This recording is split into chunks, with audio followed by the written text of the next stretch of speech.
Então, irmãos, este texto de Romanos, capítulo 15, que nós lemos, de 1 a 13, Paulo está fechando, assim, se despedindo, né? E fechando a carta de Romanos. É uma carta com uma teologia muito profunda e Paulo fala sobre os relacionamentos, a lei do Espírito de vida em Cristo Jesus nos livra da lei do pecado e da morte. Fala da guerra, da luta da carne contra o espírito do homem, lutando, né, com o velho homem, a velha natureza, que todos estão marcados pelo pecado, estão destituídos da glória de Deus. E ele começa este capítulo dizendo: nós que somos fortes. Ele vinha discutindo sobre uma questão de alimentação, da gente não julgar, que tem gente que come de um jeito, outro de outro, que come carne, não come carne. E ele estava falando: olha, faça um propósito de não colocar tropeço na vida do seu próximo. E ele avança dizendo: nós que somos fortes devemos suportar as fraquezas dos fracos e não agradar a nós mesmos. Ele está dizendo que um princípio que deve reger o relacionamento dos cristãos não é viver para a gente se agradar.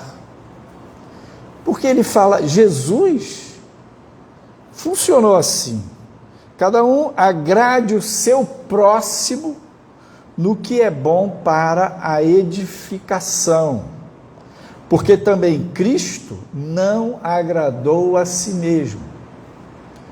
Então ele está dizendo como é que a gente deve funcionar na nossa interação, na nossa troca, na nossa comunicação, prestando atenção, de dar suporte, de dar apoio, de aturar, de aguentar, e não ficar querendo agradar a nós em primeiro lugar, mas agradar o próximo no que é bom para a edificação.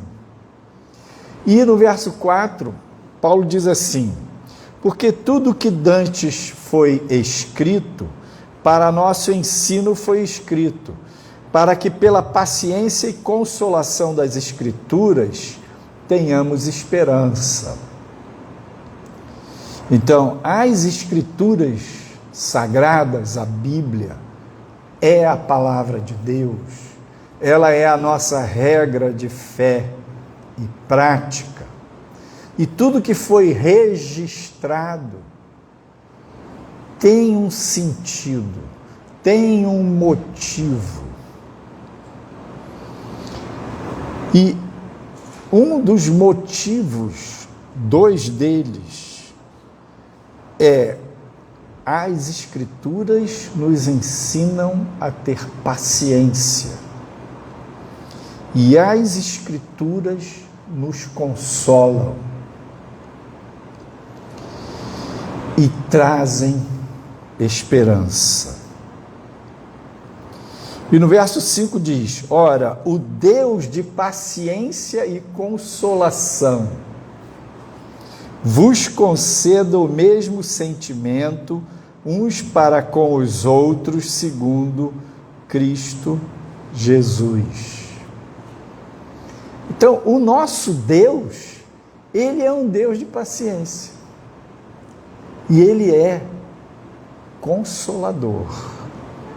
E que você receba isso dele, e você também possa trocar com os seus irmãos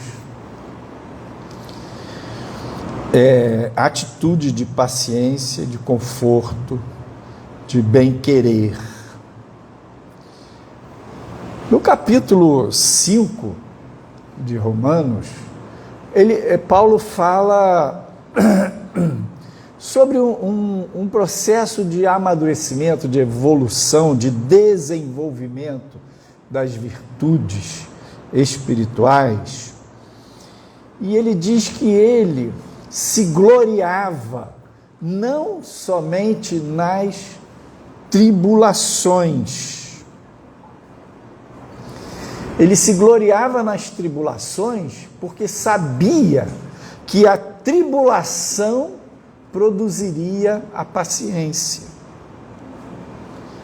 E a paciência geraria a experiência. E a experiência, a esperança. É como se nos degraus do desenvolvimento espiritual, essa virtude da esperança estivesse no topo. Veja, Paulo diz assim: eu me glorio nas tribulações, porque ela gera paciência. O que é se gloriar nas tribulações? É na hora que você passa por aperto, você louva a Deus. Na hora que você passa por aperto, você busca o Senhor. Você entroniza Deus, louvando,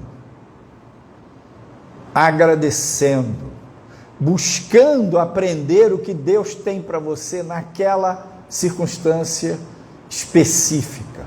Então, quando você tem diante da tribulação este tipo de atitude, você vai aprender. Você vai aprender o quê? A ter paciência. Você vai aprender a esperar. Você vai aprender a aquietar-se. E quando a gente aprende manter Deus no foco, mesmo na situação difícil, e a gente aprende a aquietar a nossa alma, aprende a ter paciência, Deus entra com providência, Deus se revela, Deus responde à oração, Deus vem e age. E aí você vai ter experiência com Deus. Você vai aprender dele, com ele. E na medida que você avança nesses degraus, quanto mais experiência você tem com Deus, mais você vai ter esperança. E neste capítulo aqui, 15, verso 13, diz: ora, o Deus da esperança vos encha de todo gozo e paz em crença, para que abundeis em esperança pela virtude do Espírito Santo. Aqui Paulo está falando que Deus é o Deus de esperança. E que Ele encha você, encha o povo dele de esperança. E que quanto mais esperança a gente tem em Deus, mais paz, mais a gente transborda na virtude do Espírito Santo. A teologia da carta de Paulo é muito profunda, porque ele aprofunda a questão da graça, da lei, a salvação pela graça, e ele mostra também como o nosso processo de desenvolvimento espiritual se baseia na graça, na lei do Espírito de vida em Cristo Jesus. Esta lei nos livra da lei do pecado e da morte. E a carta de Paulo aos Romanos é uma carta da esperança. Na Bíblia toda, não tem livro onde o tema esperança seja mais frequente. É estranho, você pode achar, não imaginar que a palavra esperança ocorre na Bíblia, em todos os 66 livros da Bíblia, é mais frequente no livro de Jó. E é impressionante, porque Jó está falando de um sofrimento absurdo, né? Mas sofrimento e relacionamento com Deus, e busca. Então, no livro de Jó aparece 14 vezes a palavra esperança, o tema da esperança. E em Romanos aparece 13 vezes. Porém, Romanos tem 16 capítulos e Jó tem 42. Por exemplo, eu fui pesquisar sobre o tema da esperança, eu falei, bom, o maior livro da Bíblia é Salmos. O livro de Salmos tem 150 capítulos, tem capítulo pequenininho e tem capítulo grande, como o Salmo 119. Então ele é o mais volumoso, de fato. No livro de Salmos, a palavra esperança aparece 7 vezes. Isaías, o profeta do futuro, do Messias, do milênio, 3 vezes. Jeremias, a palavra esperança aparece 6 vezes. Provérbios, 9 vezes. Em Romanos aparece 13 vezes. E o que é esperança? Porque aqui está dizendo que o nosso Deus é o Deus da esperança. O que é esperança, afinal de contas? É diferente da fé. Quando Paulo fala lá em Coríntios das virtudes, né? 1 Coríntios 13, em que ele exalta a virtude suprema, que é o amor, ele termina esse capítulo de Coríntios 13 dizendo: resta a fé, a esperança e o amor. Então, fé e esperança estão nesses píncaros da escala da virtude, das virtudes espirituais. E fé é uma coisa, esperança é outra. São parecidas, se comunicam, se falam, interagem entre si, uma reforça a outra, mas esperança não é muito fácil de definir, mas é tipo assim, é uma expectativa, com confiança, com certeza, segura, com serenidade. Esperança, para mim, tem a ver com você não estar iludida com o mundo.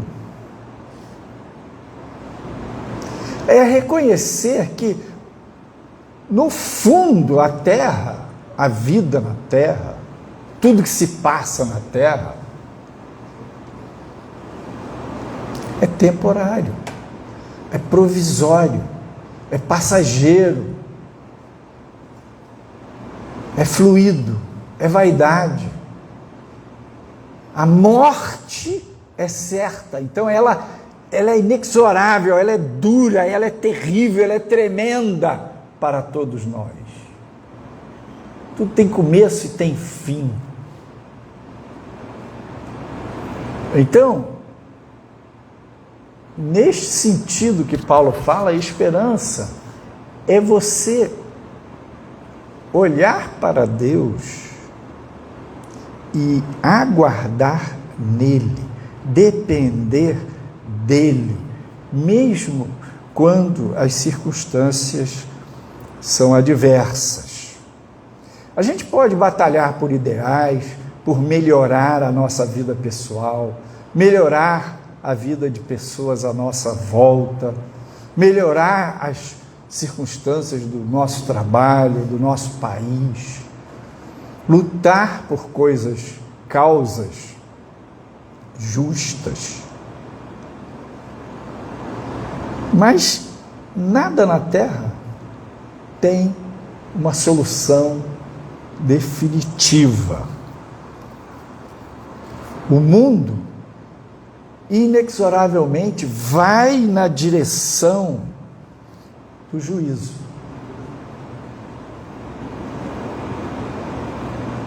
Então, ter esperança é aguardar em Deus.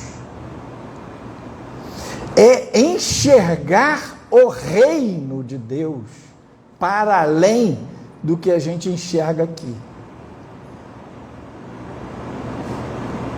É saber que tudo passa mesmo. O sofrimento vai passar, o choro pode durar uma noite, mas a alegria vem pela manhã. Então lá em Hebreus 11 diz que Moisés, ele, com toda aquela possibilidade, sendo filho da filha de Faraó, era um filho adotivo, podia ter uma vida no palácio, toda a vida dele, ele olhou e enxergou além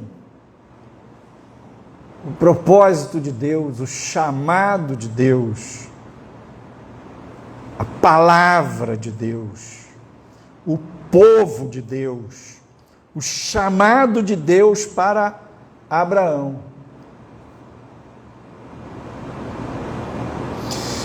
E que tipo de esperança a gente pode ter, né? Como a gente pode classificar as nossas expectativas, a nossa esperança? Então, você pode ter uma esperança baseada nos seus pensamentos, nas suas imaginações. Você pode ter esperança baseada na futurologia. Futurologia, o que é isso? Futurologia é um tipo de ciência, entre aspas, que é o exercício de planejamento, de avaliação do futuro baseado em evidências, baseado em cenários econômicos, em cenários tecnológicos. O cara que faz esse trabalho de futurologia é uma pessoa muito dotada, conhece muito estatística, matemática e mercado e tecnologia, e ele avalia para onde o futuro aponta. E tem pessoas que trabalham com isso. Por quê?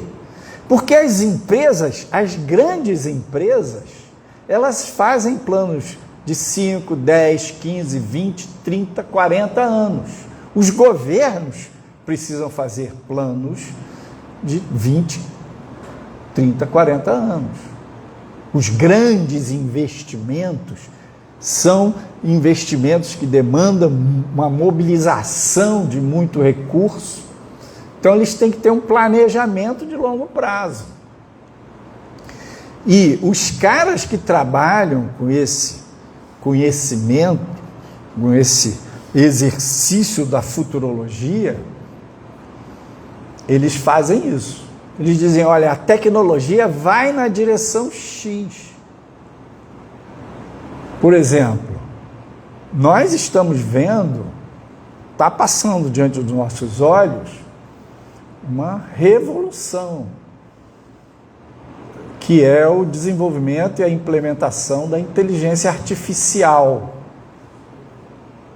A IA, no inglês, a AI, vai mudar o mundo.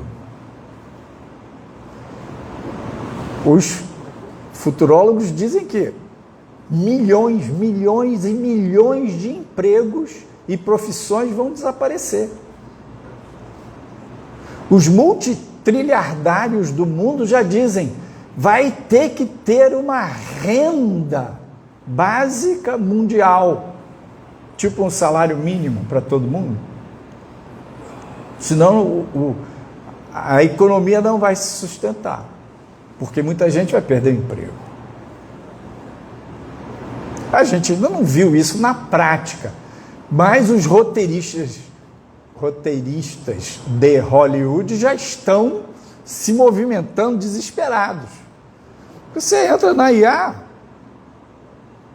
pede um roteiro de um filme com 30 páginas.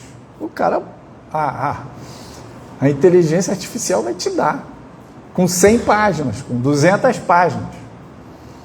Você alimenta a inteligência artificial com dados, ela te traz respostas incríveis. O futuro vai nesta direção. Automação nas indústrias, já é uma indústria automotiva, por exemplo. Então, você pode basear a sua esperança no pensamento da futurologia, na ciência da futurologia, no estudo da futurologia.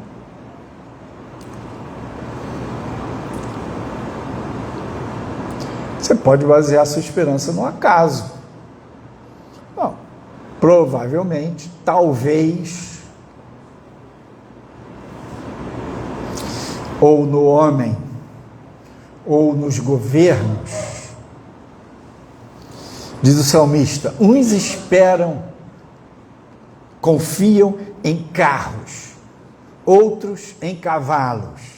É porque naquela época, carros e cavalos representavam a força, o poder da guerra. Então, uns confiam em armas, esperam nas armas. Mas o salmista diz, mas nós confiamos no Senhor nosso Deus. E o Senhor, seu Deus, Ele é o Deus da esperança.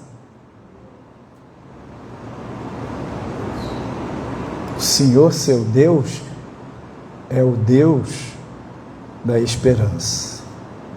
Então eu espero nele, no relacionamento com ele. Eu espero no que ele diz, nas promessas dele, baseadas nas Escrituras. O Paulo disse aqui, tudo que foi escrito para a nossa consolação e ensino.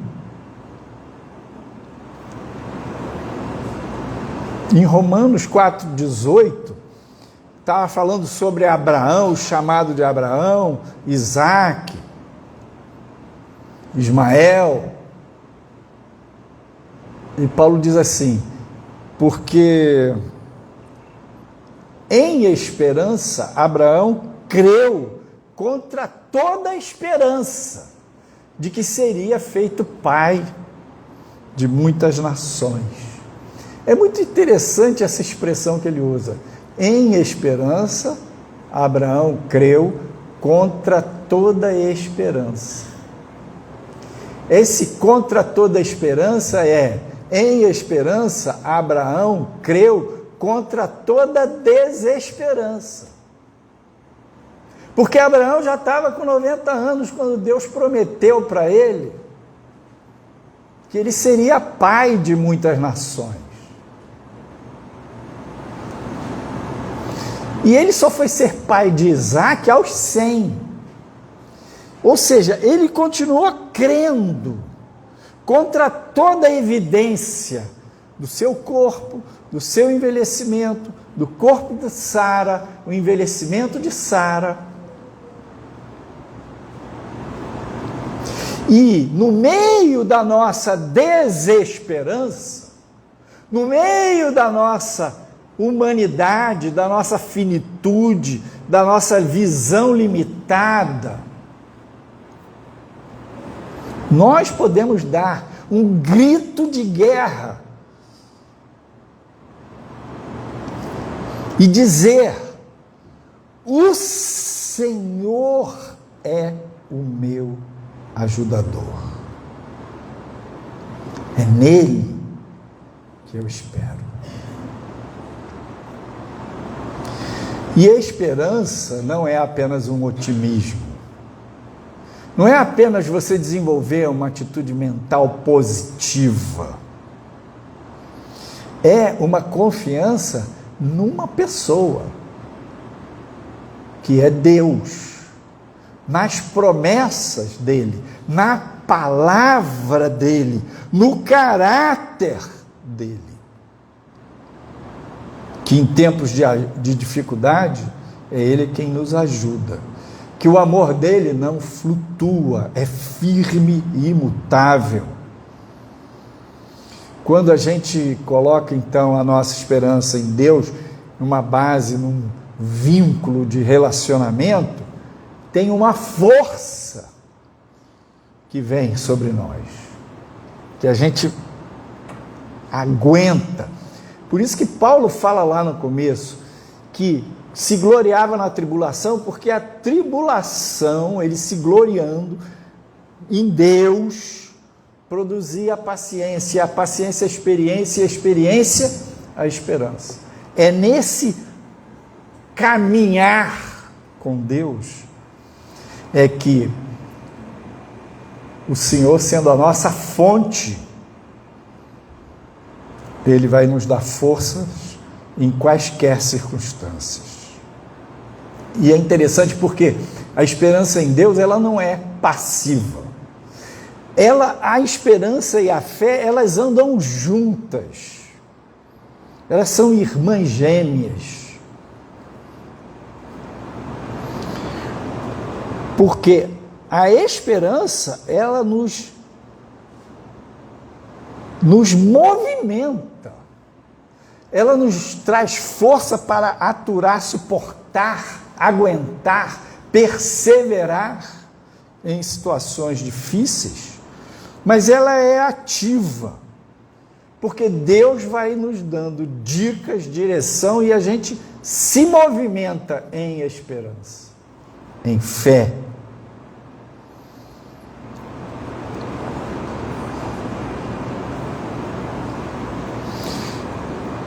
Segundo Coríntios, capítulo 1, versos 3 e 4, Paulo diz assim: bendito seja o Deus e Pai de nosso Senhor Jesus Cristo, o Pai das misericórdias e o Deus de toda consolação, que nos consola em toda a nossa tribulação, para que também possamos consolar os que estiverem em alguma tribulação, com a consolação com que nós mesmos somos consolados. Então Paulo, em Romanos, ele diz que o nosso Deus é o Deus da esperança. Aqui em Coríntios ele diz que o nosso Deus é o Pai das misericórdias e o Deus de toda consolação. É muito bom conhecer esse Deus, saber que nele a gente pode confiar. Que ele, nas nossas tribulações, ele nos consola, nós o buscamos, ele nos conforta. Ele é misericordioso. E quando a gente experimenta isso, a gente pode partir esse pão da consolação. E é isso que Paulo está falando no começo desse capítulo 15. Aguenta o seu irmão, dá suporte para ele, console, faça o bem. Em Romanos capítulo 6, esse é um capítulo forte que fala sobre disciplina e juízo de Deus. Lá no verso 11, diz assim: queremos que cada um de vocês mostre essa mesma prontidão até o fim, para que tenham a plena certeza da esperança.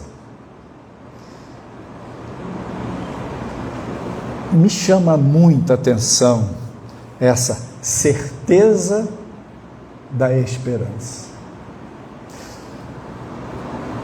Pensa que a esperança, você tem esperança, ela é algo precioso para você.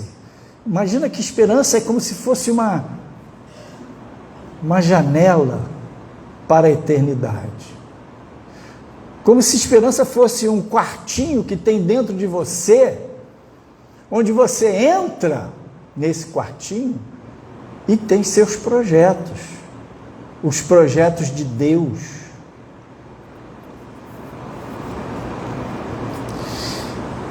E aqui o autor de Hebreus, ele está dizendo certeza da esperança. Mais ainda, ele fala de plena certeza da esperança. Uau! Imagine, você tem esperança? Você pode crescer na esperança. É que nem a fé. A fé, ela pode desenvolver. E no tocante à esperança, você pode chegar a uma certeza da esperança. É uma esperança madura, consolidada, forte, firme. E você pode chegar mais do que isso. A completa certeza da esperança. A plena certeza da esperança. Voltando ao verso 13 desse capítulo 15. Ora, o Deus de esperança vos encha de todo gozo e paz em crença. O Deus da esperança vos encha de gozo, paz em fé, em confiança, para que abundeis, plena certeza da esperança, para que transbordeis em esperança, pela virtude do Espírito Santo. Uau! Nós queremos isso para nós. Nós desejamos essa condição, esse estado espiritual. O povo de Israel entrou no cativeiro e foi para a Babilônia. E lá na Babilônia, Deus mandou uma palavra através de Jeremias para eles. Capítulo 29, verso 11. Porque sou eu que conheço os planos que tenho para vocês, diz o Senhor. Deus tem planos para vocês. Sou eu que conheço os planos que tenho para vocês, diz o Senhor. Planos de fazê-los prosperar e não de causar dano. Planos de dar a vocês esperança e um futuro. Jeremias 29, 11, é na NVI essa versão. É Deus dizendo, olha, vocês estão aí nesse início de ciclo, numa perspectiva ruim, mas sou eu que tenho planos de fazê-los prosperar, lhes dar um futuro e esperança. O contrário da esperança não é o desespero, porque são palavras parecidas. A gente pensa, fulano está desesperado. O desespero está mais para a aflição, para medo. O contrário da esperança é desesperança.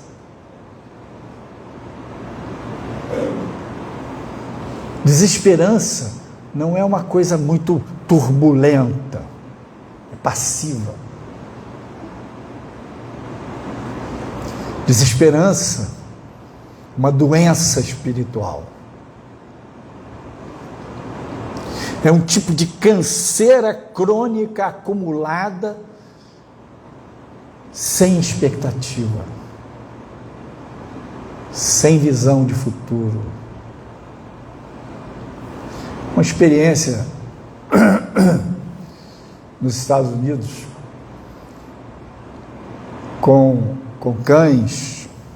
Hoje em dia tem muitas experiências que as sociedades protetoras dos animais não permitem, mas essa ainda era dos anos 70, que era o seguinte: eles pegaram dois grupos de cães e eles colocaram num ambiente que dava choque. E tinha um local que, se o cão colocasse focinho naquele lugar, o choque parava. E num outro grupo de cães, num outro lugar, dava choque e não tinha nenhum lugar que o animal pudesse acessar e fazer o choque parar. E durante um tempo, criou-se tipo um condicionamento nos dois grupos de animais. E aí eles pegaram e colocaram aquele animal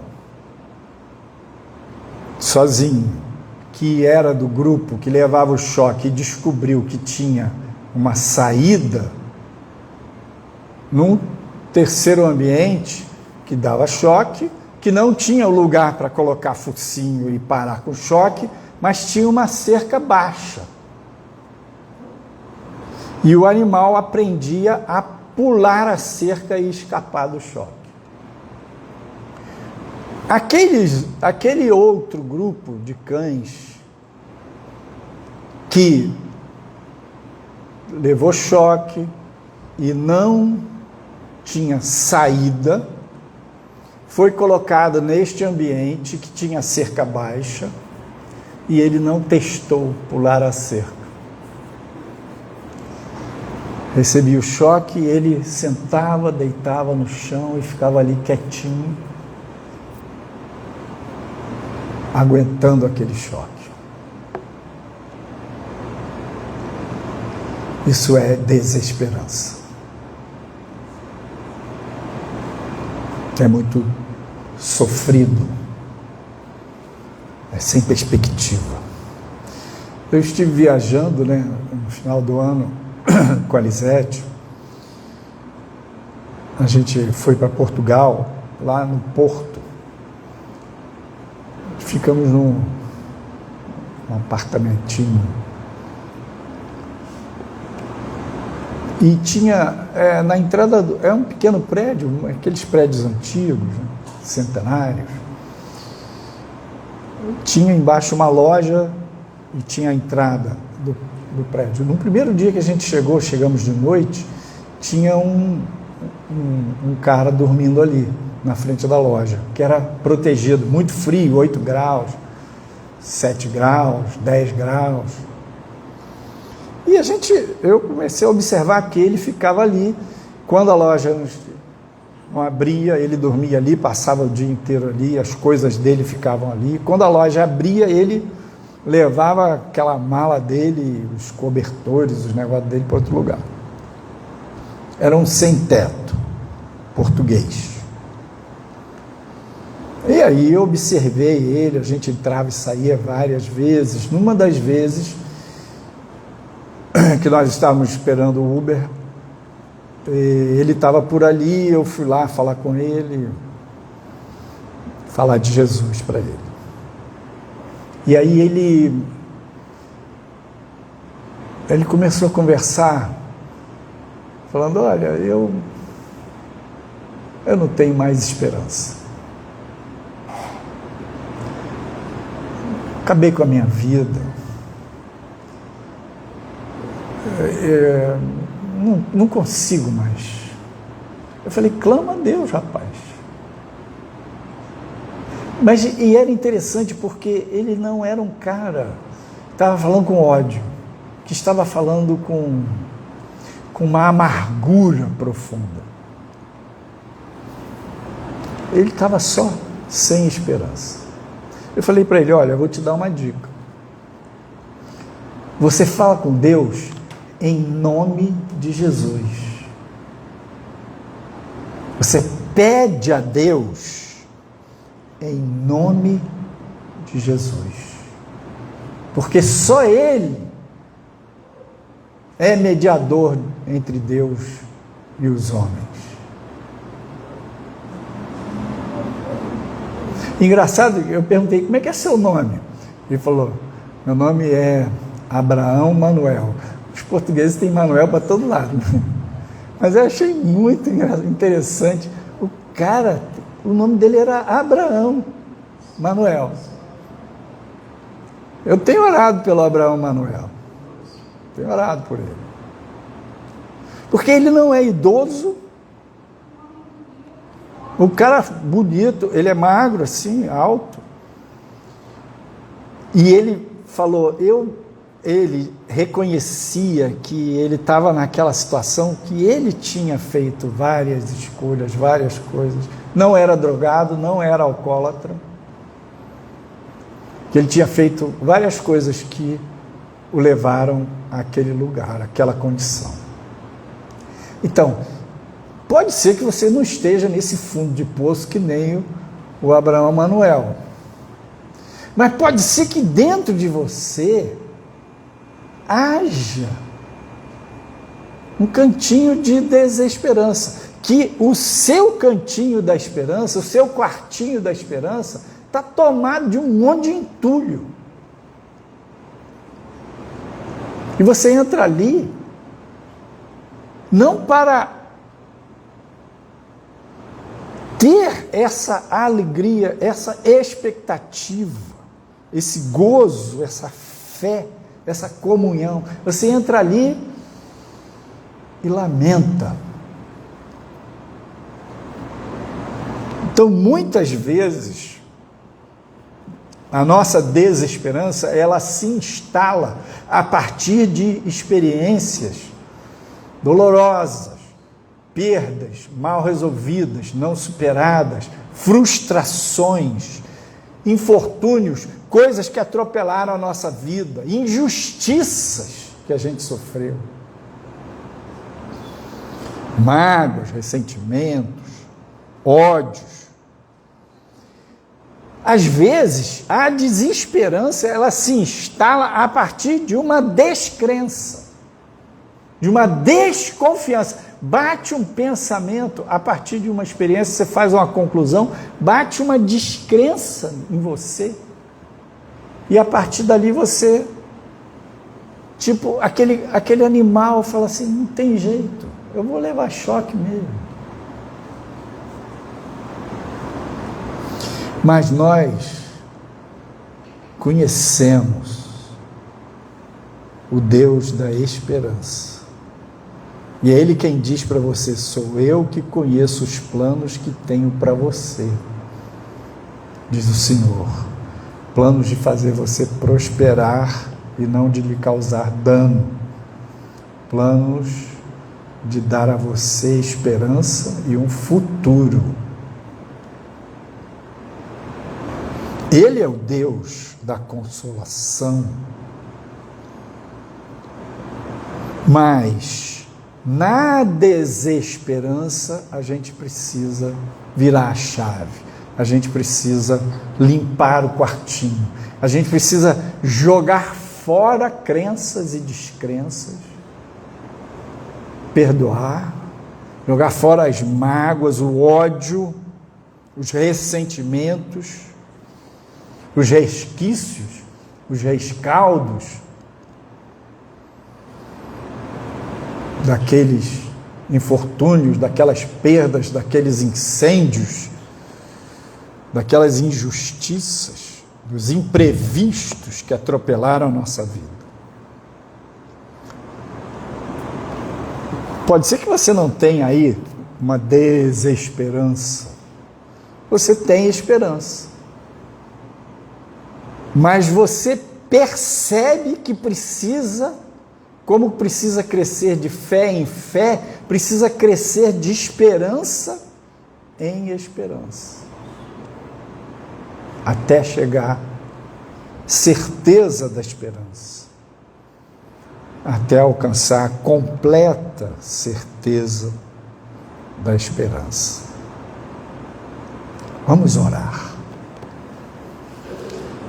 Senhor, Deus da esperança, clamamos a Ti, buscamos em Ti, não na futurologia, não nas fantasias, não em carros, nem em cavalos. Esperamos no Senhor, que fez o céu e a terra. Queremos abrir o nosso coração, abrir o quartinho da desesperança, dizer: ilumina-nos, mostra-nos o que precisamos nos desvencilhar, jogar fora, nos arrepender, liberar perdão, pedir perdão, mágoas, dores, frustrações. Queremos soltar essas coisas que estamos agarrados, segurando, presos. Perdoa-nos, Pai, por nossa incredulidade, perdoa-nos por nossa desesperança, por mágoas. E em nome de Jesus, nós ouvimos a Tua palavra, nós baseamos a nossa fé, a nossa crença nas Tuas promessas. E renovamos a nossa esperança no Senhor, esperança que o Senhor tem planos para nós e um futuro. E queremos caminhar nas tribulações, te louvando, te adorando, te glorificando, te honrando, aprendendo a ter paciência, aprendendo a ter experiência, alcançando a esperança, a plena certeza da esperança. Obrigado, Senhor, porque não estamos sozinhos nesse caminhar. O Senhor é conosco. Em nome de Jesus. Amém.